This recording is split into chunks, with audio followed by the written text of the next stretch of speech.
ഓരോ തെരഞ്ഞെടുപ്പ് കഴിയുമ്പോഴും റിസൾട്ടിനെ നമ്മൾ കാത്തിരിക്കുമ്പം ഏതൊക്കെ മന്ത്രിമാർ വിജയിച്ചു, ഏതൊക്കെ മന്ത്രിമാർ തോറ്റു എന്നൊക്കെ ആയിരിക്കും നമ്മൾക്ക് അറിയാനുള്ള താല്പര്യം. പല മന്ത്രിമാരുടെ അവസ്ഥ വളരെ പരിതാപകരമായ കാര്യമാണ് വരുന്ന വാർത്തകളിലൊക്കെ കാണാൻ പറ്റുന്നത്. ഈ തദ്ദേശ സ്വയംഭരണ തെരഞ്ഞെടുപ്പിലും ലോക്സഭാ ഇലക്ഷനും ഒക്കെ മുൻകാലങ്ങളിൽ നടന്നപ്പം അവിടെയൊക്കെ പല മന്ത്രിമാർ, 10ഓളം മന്ത്രിമാർക്ക് ഭൂരിപക്ഷം നഷ്ടപ്പെട്ടതായിട്ടാണ് നമുക്കറിയാൻ പറ്റുന്നത്. അതിലെ പ്രധാനപ്പെട്ട മന്ത്രിമാരെന്ന് പറഞ്ഞാൽ ഇടുക്കിയിൽ മത്സരിക്കുന്ന Roshi, P Rajeev, Abdul Rahman, Veena George, OR Kelu, MP Rajesh. ഇവർക്കൊക്കെ MP രാജേഷിനൊഴുക്കി ബാക്കി എല്ലാവർക്കും 10,000-ൽ പരം വോട്ടിന് പുറകിലായിരുന്നു അവരുടെ മണ്ഡലങ്ങളിൽ എന്നാണ് നമുക്കറിയാൻ പറ്റുന്നത്.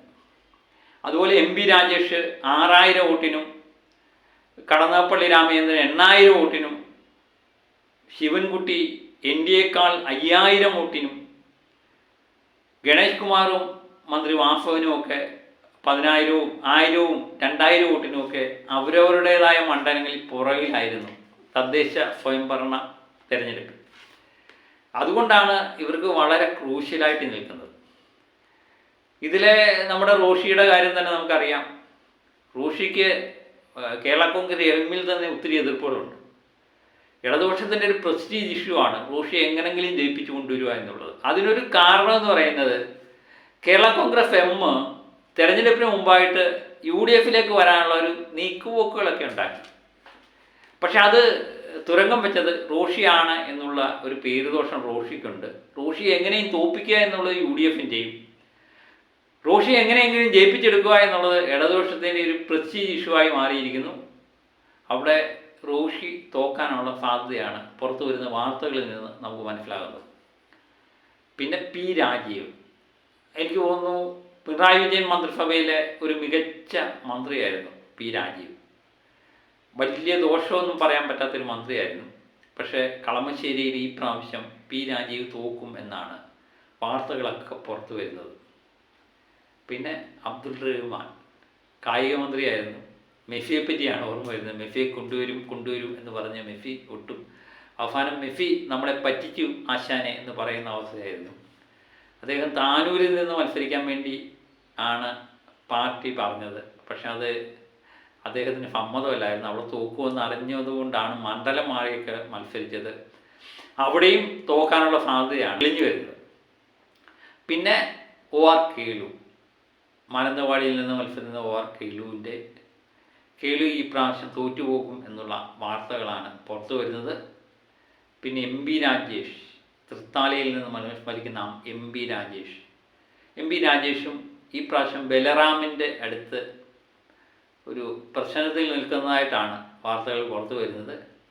ഈ കടന്നപ്പള്ളി രാമചന്ദ്രൻ, മന്ത്രി കടന്നപ്പള്ളി രാമചന്ദ്രനെ സംബന്ധിച്ച് എനിക്ക് തോന്നുന്നു ദോഷമില്ല ഗുണമില്ല. എല്ലാവർക്കും ഇഷ്ടപ്പെട്ട ഒരു രാഷ്ട്രീയ നേതാവ്, ആർക്കും എതിരഭിപ്രായമൊന്നും ഇല്ലാത്ത ഒരു രാഷ്ട്രീയക്കാരൻ. പക്ഷെ കണ്ണൂർ ഇപ്രാവശ്യം അദ്ദേഹം തോറ്റുപോകും. കാരണം അദ്ദേഹത്തിന് പ്രായാധിക്യം ഒരു വിഷയമാണ്. അദ്ദേഹത്തിനോട് എതിർപ്പുണ്ടായിട്ടല്ല, പ്രായാധിക്യം കൊണ്ട് അദ്ദേഹത്തെ ഈ പ്രാവശ്യം തിരഞ്ഞെടുക്കാനുള്ള സാധ്യതയില്ല എന്നാണ് വാർത്തകളൊക്കെ പുറത്തു വരുന്നത്. അതുപോലെ വിദ്യാഭ്യാസ വകുപ്പ് മന്ത്രിയായിരുന്ന ശിവൻകുട്ടി സഖാവ്, നേമത്തിൽ നിന്ന് മത്സരിക്കുന്ന ശിവൻകുട്ടി സഖാവ് ഈ പ്രാവശ്യം തോൽവിയിലേക്ക് മാറുന്നു എന്നുള്ള വാർത്തകളാണ് പുറത്തു വരുന്നത്. NDA അവിടെ തദ്ദേശ സ്വയംഭരണ തെരഞ്ഞെടുപ്പിൽ 5,000-ൽ പരം വോട്ട് കൂടുതൽ നേടിയിട്ടുണ്ടായിരുന്നു. അതുപോലെ ശബരിനാഥാണ് കോൺഗ്രസിൽ നിന്ന് മത്സരിക്കുന്നത്. ഇതൊക്കെ തന്നെ ശിവൻകുട്ടിക്ക് തിരിച്ചടിയാകും എന്നുള്ള വാർത്തകളാണ് പുറത്തു വരുന്നത്. അവസാനം ശിവൻകുട്ടി അണ്ണൻ പിടിച്ചു കയറുമോ ഇല്ലയോ എന്നുള്ളത് മെയ് 4-ന് മാത്രമേ അറിയാൻ പറ്റത്തുള്ളൂ. പിന്നെ പത്തനാപുരത്ത് നിന്ന് മത്സരിക്കുന്ന ഗണേഷ് കുമാറിനെ പറ്റി നമ്മൾ പലപ്പോഴും ഗണേഷ് കുമാർ തോക്കുമെന്ന് പറഞ്ഞാലും പലപ്പോഴും ജയിച്ചു കയറുന്നതായിട്ടാണ് കാണുന്നത്. അതുപോലെ മന്ത്രി വാസവൻ, ഇവരെല്ലാവരും തന്നെ 1,000-ഉം 2,000 വോട്ടിനൊക്കെ അവരുടെ മണ്ഡലങ്ങളിൽ തദ്ദേശ സ്വയംഭരണ തെരഞ്ഞെടുപ്പിൽ പിന്നിലായിരുന്നു. അതൊക്കെ തന്നെയാണ് ഈ മണ്ഡലങ്ങൾ ശ്രദ്ധിക്കാനുള്ള ഒരു കാരണം. പിന്നെ ഈ മന്ത്രിമാരുടെ ഇമേജ് വെച്ച് ചില ആൾക്കാർ നിൽക്കുമ്പം ഈ ഭൂരിപക്ഷമൊക്കെ പെട്ടെന്ന് മാറില്ലേ. അങ്ങനെ ചിലപ്പം ജയിച്ചു വരാൻ സാധ്യതയുണ്ട്. ഇങ്ങനെയുള്ള 10 മന്ത്രിമാരുടെ ലിസ്റ്റാണ് നമ്മുടെ കയ്യിലുള്ളത്. പിന്നെ പലരുടെയും അവസ്ഥ വളരെ പരിതാപകരത്തിൽ നിൽക്കുന്നുണ്ട്. മന്ത്രി കൃഷ്ണൻകുട്ടി ഇപ്രാവശ്യം ചിറ്റൂരിൽ നിന്ന് മത്സരിക്കുന്നില്ല. അദ്ദേഹത്തിൻ്റെ തദ്ദേശ സ്വയംഭരണ തെരഞ്ഞെടുപ്പ് ഇടതുപക്ഷത്തിന് അവിടെ 6000 വോട്ടിൻ്റെ ഭൂരിപക്ഷം ഉണ്ടായിരുന്നു. പക്ഷേ ഇപ്രാവശ്യം ചിറ്റൂര് കൃഷ്ണൻകുട്ടി മത്സരിക്കാത്തതുകൊണ്ട് അവിടെ തോറ്റുപോകും എന്നുള്ള വാർത്തകളാണ് പുറത്തു വരുന്നത്. അതുപോലെ മന്ത്രി ആർ ബിന്ദുവിൻ്റെ മണ്ഡലത്തിലും ഒരു ടൈറ്റ് മത്സരം തന്നെയാണ് അവിടെ കാണുന്നത്. അതുപോലെ വലിയ കുഴപ്പമില്ലാതെ നിൽക്കുന്ന 2 മന്ത്രിമാർ ഫജി ചെറിയാനും ശശീന്ദ്രനുമാണ്. പക്ഷേ ശശീന്ദ്രൻ്റെ അവസ്ഥ എനിക്ക് തോന്നുന്നു ഇച്ചിരി പരിതാപകരമാകാനുള്ള സാധ്യതയുണ്ട്.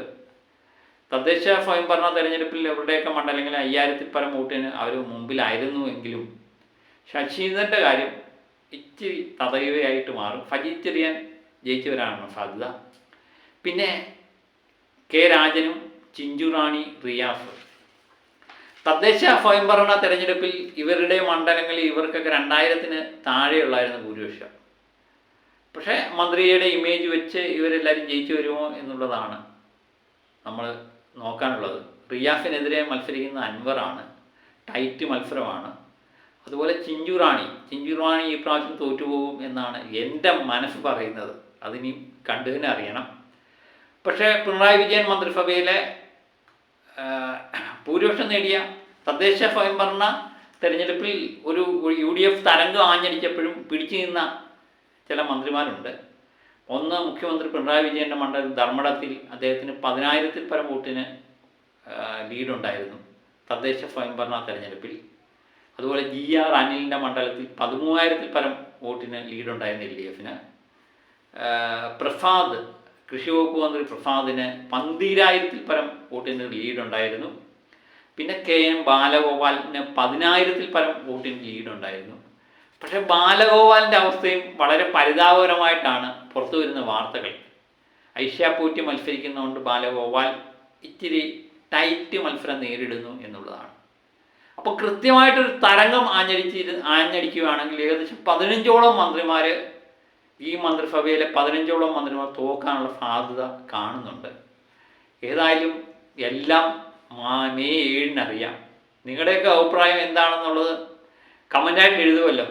ഏതായാലും ഈ മന്ത്രിമാരെ എനിക്ക് തോന്നുന്നു നമ്മുടെ ഗണേഷ് കുമാറും ഒക്കെ, പിന്നെ നമ്മൾ ഇതൊക്കെ പറഞ്ഞെങ്കിലും തിരഞ്ഞെടുപ്പ് സമയത്ത് ഓരോ ഇമേജും ഓരോന്നാണ്. ഒരു മന്ത്രി മത്സരിക്കുന്നത് ഒരു സാധാരണ വ്യക്തി മത്സരിക്കുന്നത് തമ്മിൽ ഒത്തിരി വ്യത്യാസമുണ്ട്. നാട്ടുകാരെ ഏറ്റവും കൂടെ ആകർഷിക്കും. മന്ത്രിമാരാകുമ്പം ധനകാര്യ വകുപ്പ് മന്ത്രി ബാലഗോപാൽ നിൽക്കുന്നു എന്ന് പറയുമ്പം ആൾക്കാർക്കൊരു ആകർഷണം ഉണ്ടാവും. സാധാരണ ബാലഗോപാൽ നിൽക്കുകയാണെന്ന് പറയുവാണെങ്കിൽ ആകർഷണത്തെക്കാൾ കൂടുതൽ ആകർഷണം മന്ത്രി ബാലഗോപാൽ നിൽക്കുമ്പോൾ ഉണ്ടാവും, ഇല്ലേ? അതുപോലൊക്കെ തന്നെ എല്ലാവരുടെയും സീറ്റിൽ തോൽക്കാനുള്ള സാധ്യത പലരും പറയുന്നുണ്ടെങ്കിലും ഇതൊക്കെ തിരഞ്ഞെടുപ്പ് കഴിഞ്ഞതിന് ശേഷം, തിരഞ്ഞെടുപ്പൊക്കെ കഴിഞ്ഞു, വോട്ടെല്ലാം പെട്ടിയിലായി. ഇനി നമുക്ക് പ്രത്യേകിച്ചൊന്നും സ്വാധീനമൊന്നും ചെലുത്താൻ പറ്റത്തില്ല. പിന്നെ പെട്ടി പൊട്ടിച്ച് എണ്ണി തുടങ്ങുമ്പോൾ ആരൊക്കെ പൊട്ടി എന്നുള്ളത് അറിയാൻ വേണ്ടി മെയ് 4-ന് തന്നെ കാത്തിരുന്നേ പറ്റൂ. അപ്പോൾ മറ്റൊരു വീഡിയോയുമായിട്ട് വീണ്ടും ഞാൻ എത്തും വരെ ഓക്കെ ബൈ.